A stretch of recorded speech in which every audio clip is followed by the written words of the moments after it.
All right, guess we're gonna get started here. Thanks for coming, everybody, this afternoon here in Chicago and 7 or 8 over on the other side of the ocean. Welcome to Caoilinn in Conversation. We're Caoilinn Hughes, coming to us from Ireland through the power of Zoom, seeks out the finest writers from the UK and Ireland and chats with them about their most recent novel. We cannot thank Caoilinn enough for the incredible array of writers that she has had on over the last couple of years. Her chat today with Ayọ bámi Adébáyọ is our first of 2023 and will certainly be a hard one to top. Let's meet our guests. Ayọ bámi Adébáyọ was born in Lagos, Nigeria. Her debut novel, Stay With Me, won the 9 Mobile Prize for Literature, was shortlisted for the Bailey's Prize for Women's Fiction, the Wellcome Book Prize, and the Kwani Manuscript Prize. It has been translated into 20 languages, it's very impressive, and the French translation was awarded the Prix l'Afrique. Stay With Me was also longlisted for the International Dylan Thomas Prize and the International Dublin Literary Prize. It was a Best Book of the Year on some very important lists, including the New York Times, The Guardian, Chicago Tribune, and NPR. Before becoming a writer, she worked as a chef for almost 30 years. She lives in Ireland. Of course, Ayọ bámi will be in conversation. Ayọ bámi will be in conversation with Caoilinn. I think you might have got that last detail mixed up with some text. Ayọ bámi will correct us, but I don't. Okay, sure. Okay. I think maybe you want to be Louise's bio. Oh shoot! I'm sorry. Did you ever want to be a chef? I was just thinking. Sorry, but Ayọ bámi looks really young, and to have. Oh, that's true. Yeah, that's true. I'm very sorry about that. Sorry, I apologize. Of course, Ayọ bámi will be in conversation with Caoilinn Hughes, whose latest novel, The Wild Laughter, won the 2021 Royal Society of Literature's Encore Award and is a perennial exile favorite. Her first novel, Orchid and the Wasp, won the Collier Bristow Prize and was a finalist for 4 other prizes. Her short fiction won the Moth Short Story Prize, the Irish Book Award Story of the Year, and an O. Henry Prize. Before we get started, I would ask those of you that are tuning in this afternoon to please mute yourselves, but keep your cameras on so that our guests don't feel like they're speaking into a void. Type any questions you might have into the chat, and Caoilinn will ask them of Ayọ bámi around the 45-minute mark. You can purchase signed copies of A Spell of Good Things and The Wild Laughter through the link in the chat, or go to exileandbookville.com. We ship throughout the US. Also, there's a very cool thing we're happy to announce this time around. In the future, we will co-host with a sister store in near the UK or Ireland, and today that store is the Book Hive in Norwich, England. You can get signed copies from Book Hive if you're outside of the States. And welcome Book Hive to this incredible series. We're happy to have you. Please help me in welcoming Ayọ bámi Adébáyọ and Caoilinn Hughes. Please enjoy the show. Thank you, Javier. Thanks a lot. Hello, Ayọ bámi. It's lovely to be here finally. I've been looking forward to this event since pretty much mid last year when I heard that you had a new book coming out. I knew I would be wanting to interview you. I absolutely adored Stay With Me, it wasn't like any book that I'd read before. It was almost like, I don't know how I came upon it, but maybe it was a bookseller or something, because I don't think I would normally pick up a book on the topic of motherhood specifically, but it was just a book that I kept buying for other people. And this is such a different book, so that's always an extra bonus when a writer is able to kind of do something that's so unexpected in some ways. And I think Javier was reading out some of the accolades of Stay With Me. Obviously, me being in Europe, I wasn't sure whether or not people were as aware of that book in the US as they were here, but definitely it was for any US readers present, it was kind of a phenomenon over here. I think the Women's Prize longlisting is a really big one, and as far as I know, or what I've read, maybe just to say that it's a novel about a marriage, Stay With Me, between a couple that are very much in love, but reluctantly without children. And that one is set in mid-80s Nigeria under military dictatorship. And I believe that novel grew from a short story.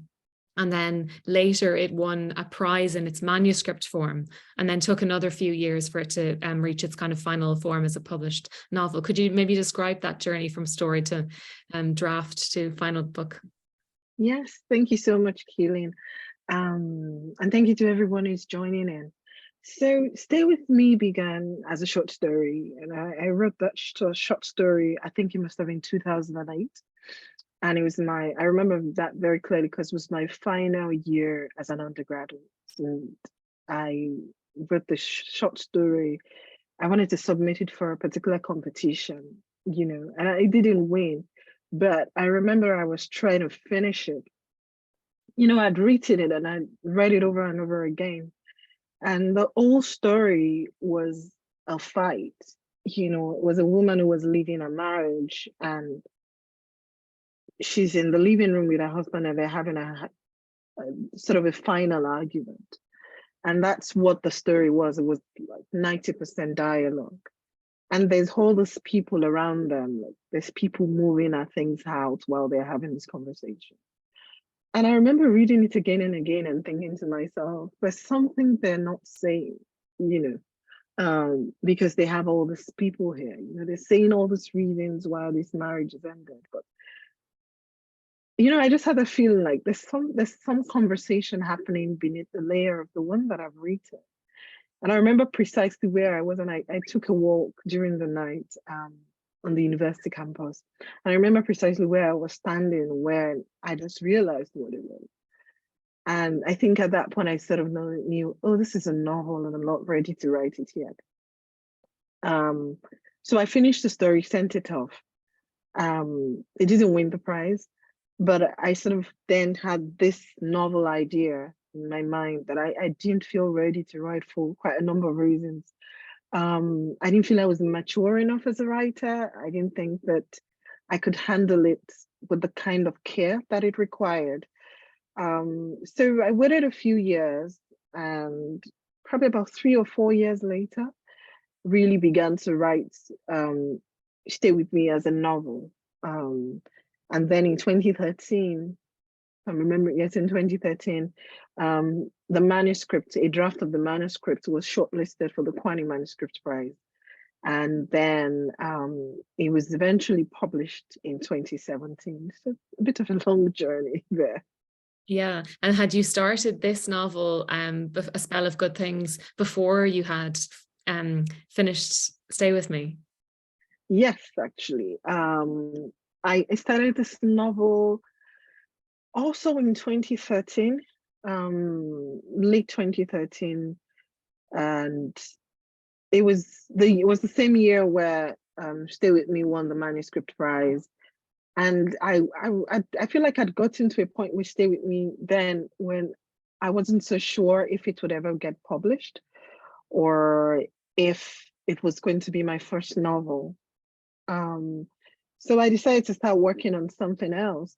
It also happened that I was starting my MA in creative writing that year, and I just decided I was going to do something totally new. So I started working on A Spell of Good Things, 2013, 2014. So yeah. Okay. And where was your MFA? So that was in Norwich, the University of East Anglia. There's an MA in fiction there. Okay. Creative writing fiction. Norwich sounds like I have a few writer friends in Norwich. It seems like such a hub of it seems like a really nice place. I've visited as well. So it's nice to have the book hive in tow here in the background, and I plan to go visit them. But did I read somewhere that you'd also been an editor of a magazine at some point? Yes. So I worked as editor for Saraba magazine. So I was editing the fiction content. Okay. So yes, I did that for probably like 9 or 8 years. Yeah. Oh wow! And did that get in the way? I always fear a writer as being editors as well, because you've constantly got that Apollonian kind of head on when you're trying to do the chaotic Dionysian creation party. Yeah, I mean, I feel like it helped in that, I mean, I remember having a conversation with a Kenyan writer once about, he had written a short story, sort of, and I remember there was a primary school reference, you know, and at some point I had to say to him, I don't know what this means, you know. And I feel like it illuminated something for me, you know, that those kind of moments that I'm thinking, oh, there's so many things that I take for granted, that I actually need to contextualize, you know, for people who are going to read this. So I feel like I had a lot of moments of learning as an editor. The work was not, the way it was structured, I was doing it per issue. So I was maybe doing it like 4 months in a year.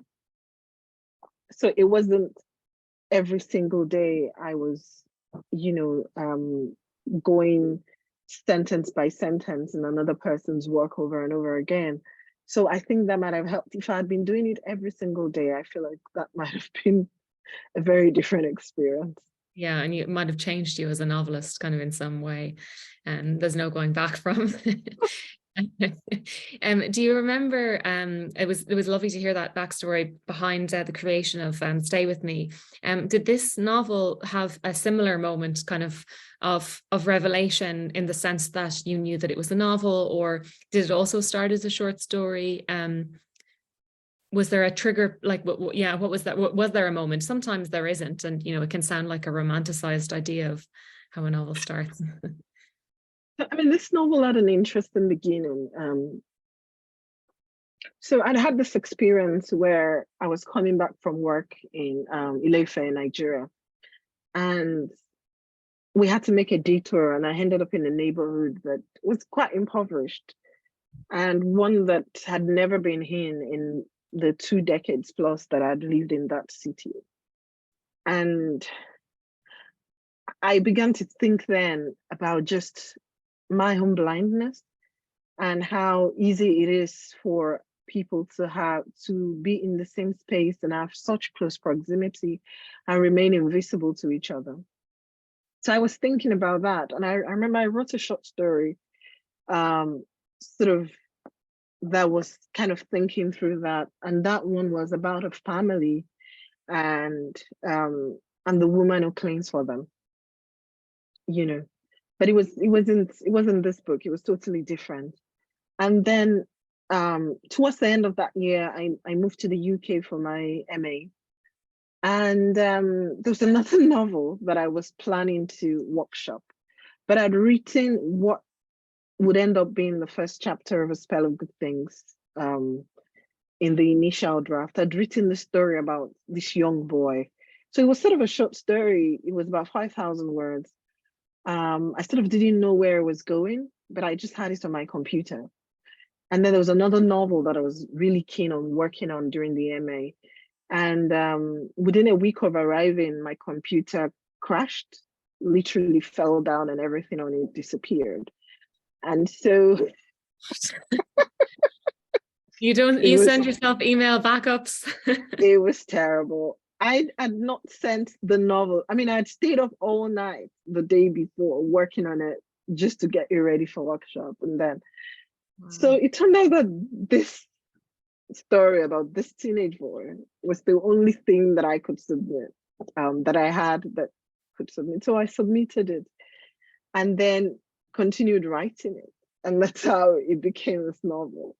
So it's a very convoluted journey. But even when I got my computer back, I mean, I never retrieved the whole novel, but I feel like I was so disturbed by the experience that I just would not write that novel again.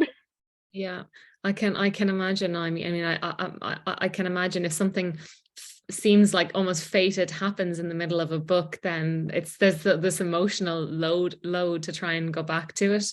I do remember meeting somebody once he'd been working on something for years, and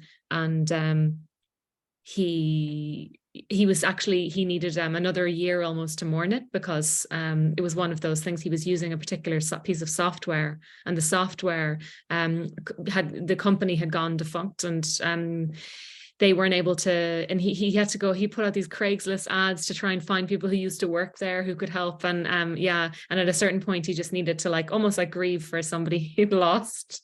Oh my God, that's so terrible. Actually, that was Patrick DeWitt. In case Oh. anyone knows his writing and is interested, I hope he doesn't mind me saying that. But I remember just kind of feeling for him so badly. But thankfully we have a spell of good things, and maybe it was serendipity. I'd love if you would read us a little passage if you have one, Ayọ bámi's, just so that we can get a sense of the tone of the book. Yeah. So let me just give a bit of introduction. I'm going to read from sort of what a particular character is thinking through at a point in the novel. So we go through the stories of two different families, and one family is very wealthy, and the other is having a difficult time financially. The father has lost his job and they can barely make rent. And the other family that's wealthy, the daughter has just gotten engaged. So we sort of cycled through about 9 characters and their perspectives throughout the novel. And here we are in the mother's perspective from this family, and she's thinking about her daughter's engagement and just about her children in general.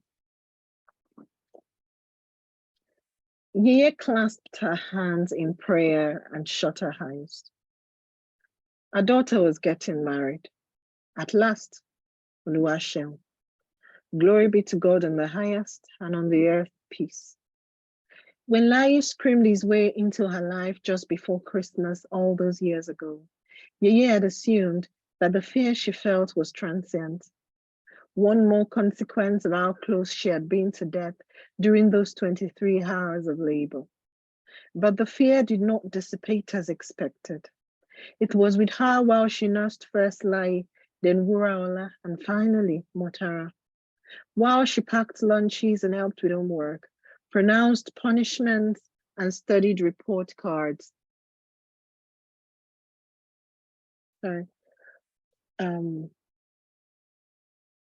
While she packed lunches and helped with homework, pronounced punishments, and studied report cards, fear was a perpetual companion, closer and more constant than a shadow.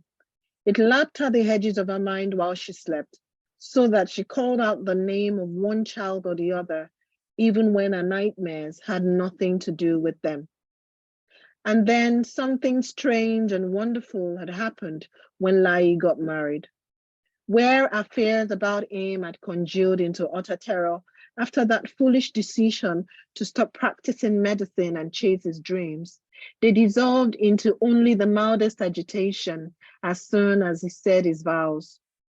During the week that followed Layi's wedding, Yeye had waited in vain for her agitation to intensify. Instead, she felt unburdened, like someone who had finished a class and received the final passing grade. Eventually, a mild agitation gave way to something like peace. So what if Layi had decided to throw away a career in medicine? At least he still had that MBBS, and whatever he decided to do with it was really his wife's problem. This new feeling of freedom was accompanied by a trace of guilt, the suggestion that by worrying less, she had become a bad mother. Guilt was fickle and easy to ignore. So was the thought that Layi might be upset by her diminished interest in the details of his life. Yeye had long made her peace with the idea that she would be found wanting in some way by her children. If they believed what everyone claimed, that mothers were peerless gods forged out of precious gold, how could she not fall short of their expectations? It was the destiny of gods to be toppled. Yeye never worried that her children might think she was not a good mother. That was inevitable. What terrified her above all was the possibility that they might come to harm under her watch. Now that Layi was married and belonged to his wife in a way that, though it would never equal his connection to her, managed to be as overarching, Yeye no longer called out her son's name while she slept. In a year or less, she would stop calling out Wuraola's name too. Yeye rose to her feet, invigorated. 1 week ago, she had been worried that this Kunle boy was wasting her daughter's time. Now she had a wedding to plan. Wonderful. Thank you so much. And thank you so much for that. I mean, yeah, it's that's a really great illustration of the type of intimacy I think the novel gives us with one of just one of many characters, that it doesn't feel like there's any barrier at all between. There's no narrative barrier. The narrative voice that you create is very, very, very close. Kind of nothing seems to be being obscured. It's something, yeah, that I think is part of your voice as a writer that I find really refreshing. So we had Yeye there, and she wouldn't even necessarily be considered one of the two protagonists of the novel. It's one of those novels that has so much in it that as a novelist reading it, kind of I you know, just I bow down because it's such an incredible thing to pull off, for the reader to care about so many different characters, to be able to situate them in their landscapes, in their familial trees. So in terms of craft, there's just the accomplishment is extraordinary. So if Stay With Me in some ways was a story about a marriage, this almost seems to be a story about a city. You know, told by way of some people that are living in it, and they're almost like rivers running through it, and you know that they cross at certain points but come from very different backgrounds. How did you arrive at the structure of the novel, which is quite intricate, or at least I don't know if intricate is the right word, but it's complex. Thank you, Caoilinn. I mean, the short answer is trial and error. But the long answer was that, you know, I talked about the fact that I had written a story which eventually became the first chapter of the first draft. It's not in this book at all. And it had been about this teenage boy whose school goes to have an inter-school competition. So it's in a public school, and they go to have an inter-school competition with a private school. And that chapter in the initial iteration was just about him looking into this world, you know, that is very different from the one he has access to, and just looking at all these other children who are his age, who are his contemporaries, and realizing how much of a distance there is between him and them. And that was what it was. And then I remember getting to the end of it.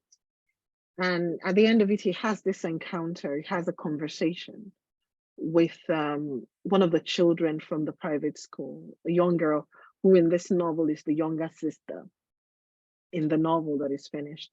And they have a conversation. And I remember writing that conversation and finishing it and thinking, oh, this is also her book, you know, like, I want to get into a perspective and see, and sort of see this experience and this dynamic from her own interaction with it.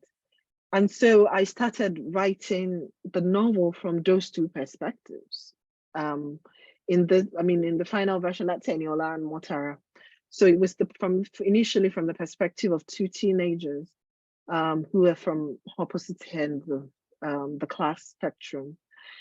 And I probably went about halfway or more than halfway even, with just the two of them. And the more the story expanded, the more I became interested in other characters. For instance, Motara's elder sister, who in the final iteration becomes a major character. So it was it began like that. I initially thought it would be 2 points of view. And then I realized this is, like you said, really the story of a city, not just the story of these two people. And then I guess I started adding more and more people to it. And I guess by the time I hit like 5 people, I said, okay, I'm just going to go with the 2 families and see what I have. And that's what we end up with. Yeah, well, I mean, it works really well for the people listening. Eniola, I suppose the two kind of biggest narratives are Eniola, who's a young boy from an impoverished background, who they can't pay their school fees, they can't pay rent, they're missing meals, and he's in the Osun state of Nigeria. Yeah. And then his father, who had been a history teacher, has lost his job. So his father has really fallen into a depression. I believe that was that happened in Nigeria. There was this mass layoff of teachers in the humanities.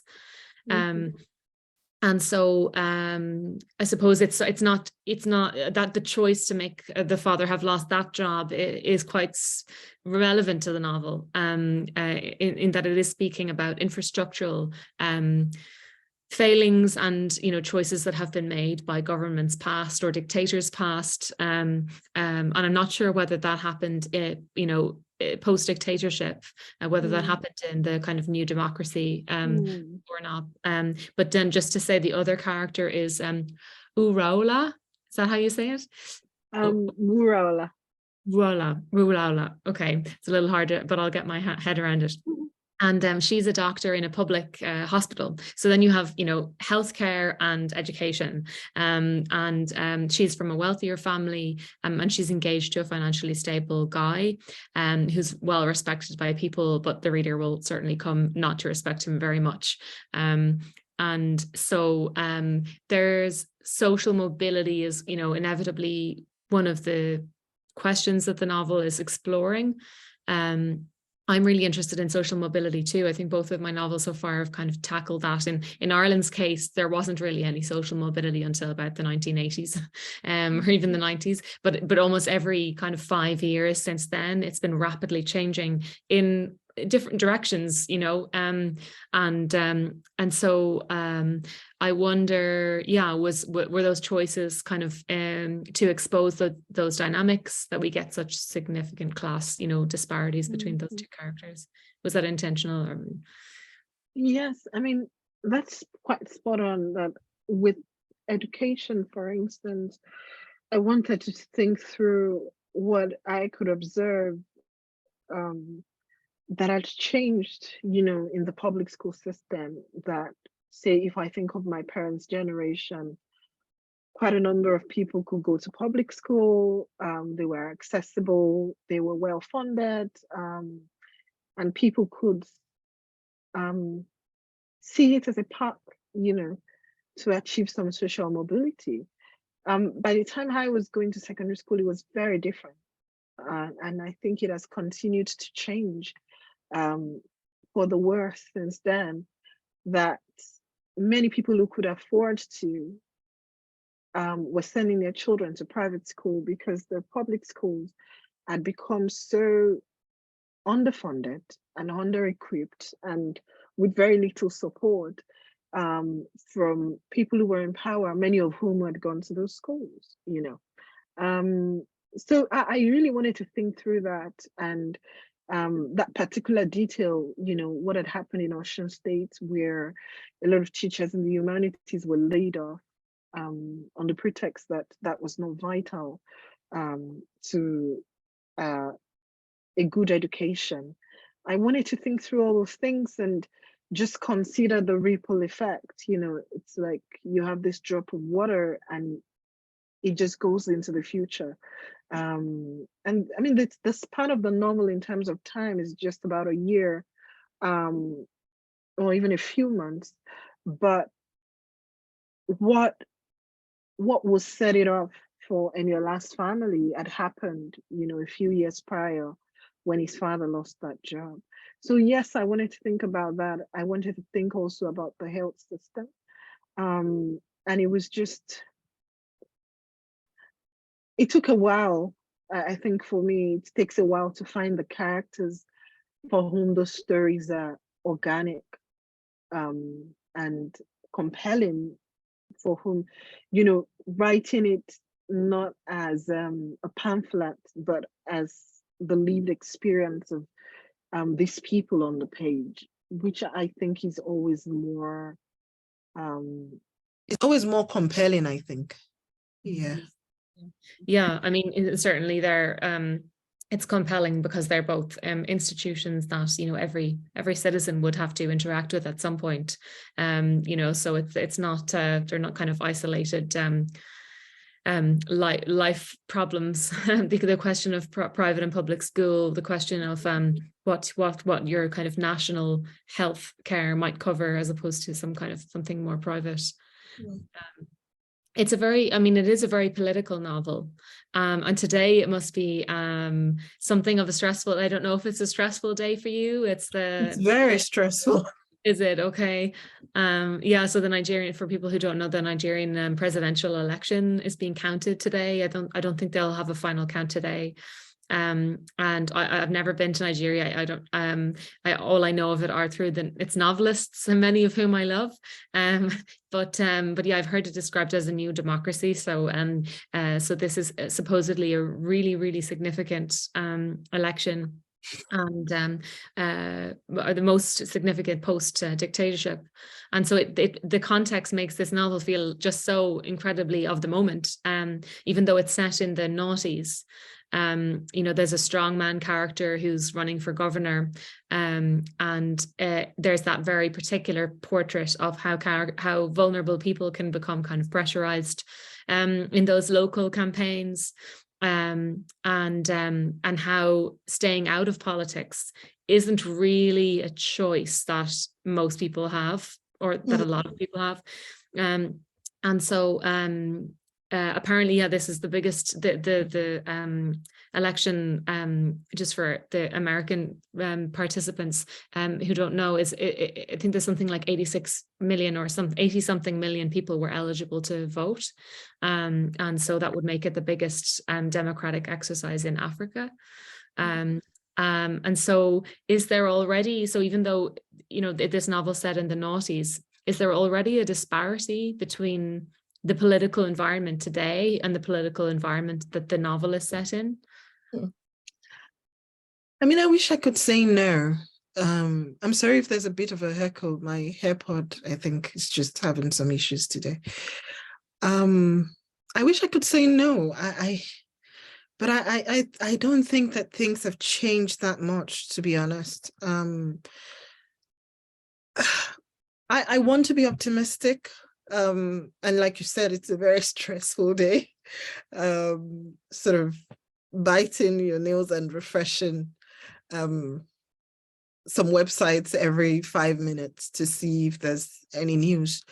But I really don't think that things have changed on the granular level for many people's experience of interfacing with the machinery of power in Nigeria. I really don't think so. I feel like this election results might be a turning point. We'll see. By tomorrow morning, I think we'll know where that is. I think it might be a turning point. I hope it is. But it's still I think sadly quite timely in terms of some of what has been in the news in relation to the elections on Saturday. Okay, sorry, could you expand on that? It's quite timely in terms of what was in the news on Saturday. Was that about violence at certain polling stations? Or? Oh yes. Okay, sorry. Okay, yeah. Okay. Yes. So I mean, this novel, A Spell of Good Things, it's sort of leading up to an election, you know, although we never actually see the election happen, which was quite deliberate, that I wanted to see the lead up and a little bit of the aftermath, you know, and just to have it focus more on the day-to-day consequences as opposed to the big drama of the day of the election itself. So yeah, there's some violence in the book, and unfortunately there was some violence on Saturday also. And then it's a very young population, and that's something that the book explores in some senses, in the fact that, you know, you didn't end up with Eniola and somebody the same age as him as maybe your original draft of the book. You ended up with a little generational difference there between Eniola and Wuraola, and then also Yeye. Did you have to do any work to try and understand, or to try and get to the depths of those intergenerational kind of tensions? I mean, I think that a lot of it was just observation and thinking through interactions that I've seen, you know, across generations, and even in my own experience, you know, and a lot of the research was more of the medical research for me, trying to write from a physician's perspective. Quite a lot of that was that research, and then some ground research in terms of going back to the city where it's sort of set in my head. The city itself is not named, but I have a city in mind. So just going back and walking around and thinking through what it's like to experience that city. It's one that I had lived in as a child and then lived in again for about 2 years as an adult. But I sort of had to go back. I feel like when I'm writing, there's just some granular details that I need to re-experience before I go back to the page and to recreate them through a character's perspective. So that was the major research that I had to do. And a lot of that intergenerational thing was just sitting and thinking through some of the moments that I heard about, experienced, and just imagining myself into all these characters. Okay, yeah, and the research is impeccable, and I had heard also that your parents are both doctors, or were both doctors, and that wasn't very surprising because the medical stuff is just so convincing. Well, I'm thinking the Chekhov was a physician. I wonder whether as a backup job it was ever there in your mind as something to do. But there's a wonderful moment in that context where, you know, you've got this very well researched kind of procedures, and I'm not sure if she's a trainee doctor, if she's fully fledged at that point, Wuraola, but she's treating some, you know, slightly better off patient than others, and there's not enough room in the hospital for these patients. They certainly aren't enough beds. And after she's treated him, you know, from something really considerable, he asks, where do I go now? Which bed do I move to? And she said, you need to sit on the floor. And he just won't have this at all. And then it's a brilliant shift then all of a sudden where you feel the power of her being a doctor gets undermined by just her being a woman. There are those kind of moments of misogyny in the book that are really just well chosen in the sense that they're not, they feel that they came organically. I don't know whether that was a witnessed moment or a lived experience of someone, you know. I mean, I think that, I mean, so yeah, my mom is a doctor and my sister is, my dad is late now, but he wasn't a doctor. But so I grew up, I mean, I literally, my family lived within a hospital when I was growing up. We were about, you know, hospitals in Nigeria will often have staff quarters for their staff. So we were like maybe a 5-minute walk from a major hospital in Nigeria. And many times when I would come back from school, I would go to my mom's office and just wait while she was working before we could go home. So I had the experience of spending, I think, a lot of time in the hospital without being someone who was working there. And again, I mean, I think that right from the time that I was a child, I was very shy and quiet, and I would also often just observe people and just observe situations. So that's the experience I had of being in the hospital. And I think because it was what was available to me, it became an interesting theater for me to just people, it's a very emotional space, I think.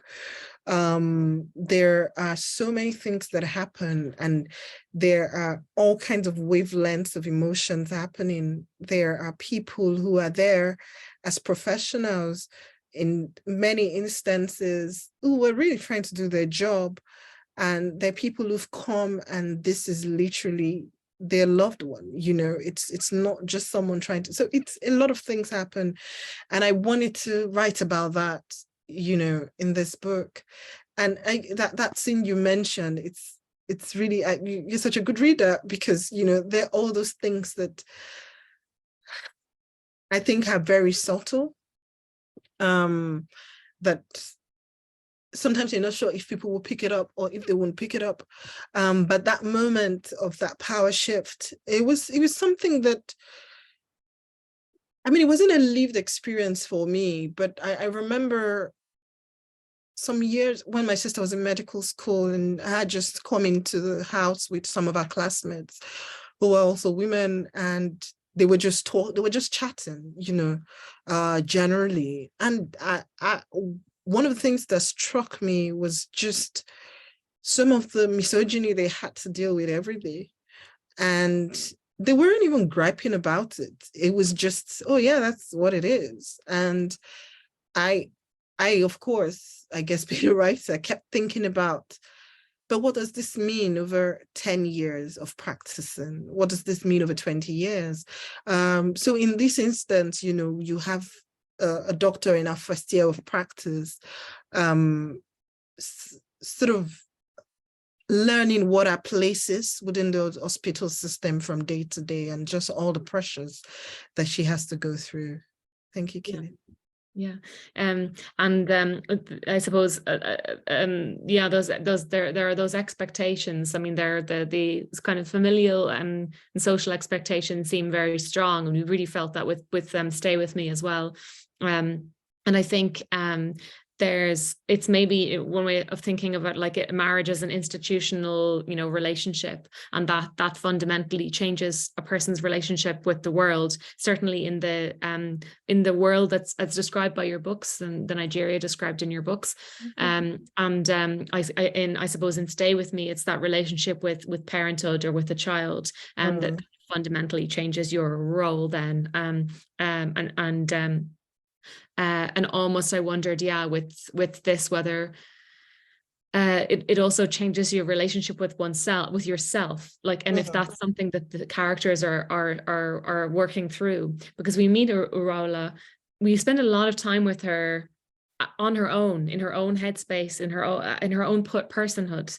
There's the background context of, you know, being engaged, but it really only comes in the last 20% or, you know, 25% of the novel, where all of a sudden plot wise that becomes much larger. So I really felt that I knew her as a person on her own, and it felt like being really robbed of that individual character then when she's entrenched institutionally in a way. Yeah, I mean, I think that with her in particular, and it's this thing where she's I feel like there's a point in the novel where she's sort of almost surprised by the expectations around, you know, a marriage and when it should happen and how it should happen, you know. And there's a sense in which she starts to lose herself into those expectations, that she can't quite distinguish between who she is and what is expected of her. It's almost like she's growing into the expectations of many of the people around her and people that she loves, you know, and who she believes love her. And that coupled with just the fact that she's sort of exhausted all the time. And I think that has worn down on her, just the capacity to take a breather and piece through things, you know. There's a sense in which she's just going from day to day, from day to day, from day to day, and trying to, you know, do the job and be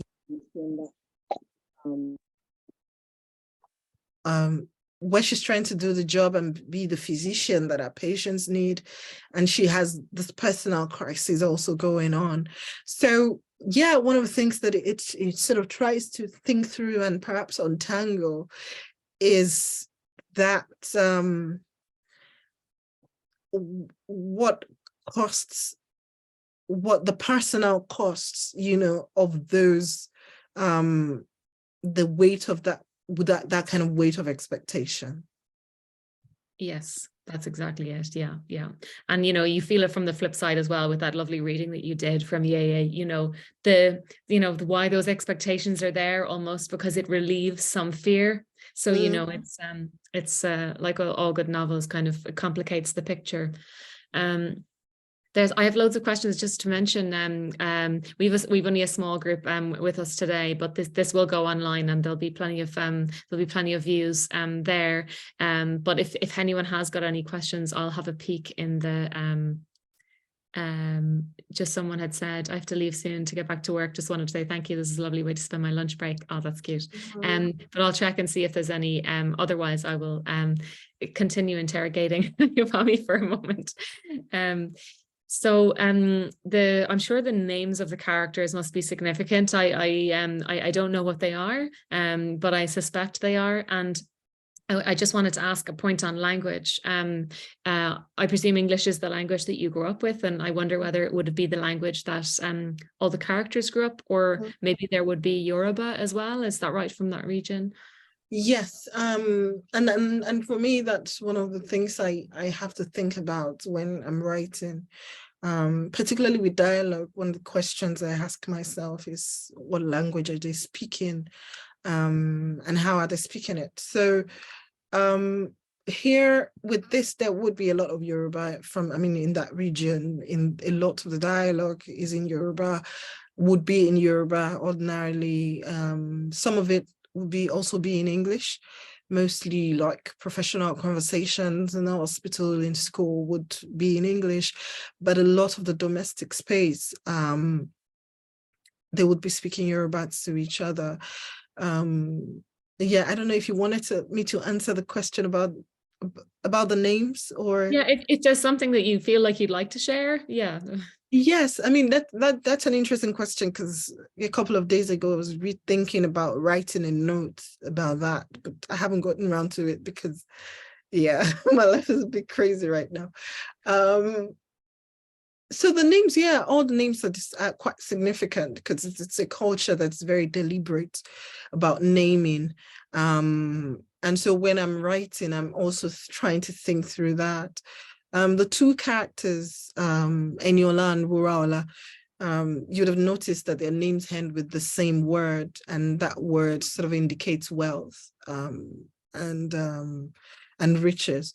So Eniola is sort of the person of wealth. Wuraola is sort of loosely sort of the gold of wealth, or yeah, you could think of it as the treasure of wealth. So there's a lot of even in the naming, there's a lot of consideration. In one instance, it's aspirational. In the other, it's not just aspirational, it's almost a statement of identity. And I think that for me, that foregrounds some of what the novel thinks about, which is wealth and power, and who has it, and what does it mean for people, whether they have it or they don't. Yeah, absolutely. Yeah, that makes a lot of sense. It's also quite tragic to think they both have that. There also were epigraphs there through the novel, and I think there's 4. And I was trying to jot down what they were. Let me know if I'm not right with these. One was by Everything Good Will Come by Sefi Atta. One by On Black Sister Street by Chika Unigwe. And then Waiting for an Angel by Helen Habila. And Every Day is for the Thief by Teju Cole. And so are those books? I haven't read any of the four, so now I have a reading list. And was that your intention? Yeah, that sort of was my intention. Great. And was are you have the books got a particular relationship to your novel, or was it just books that you've found these moments of inspiration in that you wanted to pay homage to them? I think it's both. They're whole books that mean a lot to me as a writer, that I think that are whole thinking about Nigeria in 3 has set in Nigeria, 1 is not, but it's about Nigerian women, and the 3 of them are books that I feel like are having a very important conversation about the country, some of which I hope this book continues. So yeah, they like you said, they're books that are personal to me, and they're books that I hope people who read this one might be interested in reading. Brilliant. And no, I will be reading them. I know that I might ask you about influence, but there's a question here by somebody, so you might be saved. Because I know if you're anything like me, it's a disaster, because there's the books that you love, but you can't say that you're influenced by them. You can't choose who you're influenced by. Sometimes you're influenced by very embarrassing things. But there's a question here by Adesewa, and she says, or he or she, I'm not sure, they say, "Hi guys, loving this so far, especially the Yoruba inclusion. The former linguistics student was beaming to see Yoruba and Nigerian English throughout the book. Can I ask if Ayọ bámi has any advice for young writers?" Thank you, Adeshawa. Any advice? I think one is read. I have like 3 that I try to say. One is read. I think that for me as a writer, reading has really been, I feel like with many other crafts, there are ways to apprentice. I feel like reading can really be a writer's apprenticeship. So read a lot of what you write, what you like, read some of what you don't like, and again, try to also what you really like reread, and closely read and try to think through, why does this work? How does this person do this? That's the first one. The second is to write even when you don't feel like it. I don't know how many writers feel inspired every day that they have to write. Even when it doesn't feel exciting, I think it's important to keep going, because sometimes you have to walk your way through sort of the boring, what is not boring. There are aspects that might be laborious or might feel laborious until you get to the part where it really starts working. And the way I think about it, I feel like, I don't know, I might be wrong. For me, I have to walk through that laborious part. I can't give it up and go back and then suddenly everything is working. So there's that. And then I think the third and very important one is to be prepared for rejection and disappointment and not to be deterred by it. Very few writers have a romantic path to publication or to any form of success. So yeah, that's just the truth. Yeah, I remember saying to somebody recently that I've never regretted anything that I haven't published. I've only regretted things that I have. And so, so that's usually what I think about now whenever anything gets rejected. You think, well, maybe they're sparing me. And that's a good... It's a really good one. I have to invite Javier back on for the housekeeping. But thank you so much, Ayọ bámi. It's been a fabulous conversation, and I hope lots of people will find it when it goes online. And the people will, if they enjoy the conversation, if they're based in the US or Canada, buy the book from Exile and Bookville. They're an indie. Indies will disappear if we don't support them. And also, if they're based in the UK or Ireland, you can get it from the Book Hive. They've made it available. Not all books are purchasable on their website, but they've made this one available. And that's in Ayọ bámi's hometown. So it'd be nice to have that connection. So thank you so much, and I'll pass it over to Javier. Yes, thanks. Thanks everyone for tuning in today, and thank you, Ayọ bámi and Caoilinn. You guys were fantastic. That was great. I was listening while I was working, and I had to stop and pause just to hear how important this conversation was. Both books here, what we have for sale. I think we're getting signed book plates for your books, Ayọ bámi. I'll talk to your publicist about that. We will have them eventually. If we have to ship the book first and then ship out the book plate after, we will do that for you. Yeah, go to Exile and Bookville's website and also the Book Hive's website to purchase both these books. The holidays are right around the corner. And Ayọ bámi, I'm so sorry about that earlier. I'm running on no sleep right now. It's been a long 2 months. No, it's fine. But I do really appreciate you being here. And Caoilinn, as always, you're amazing and fantastic, and we really do treasure this event. And thanks everyone for showing up. Thank you Have so a great much. day. Thank you so much. Have a good you. day. It's a great day. We'll talk soon, Caoilinn. Bye-bye. Thank you. Bye.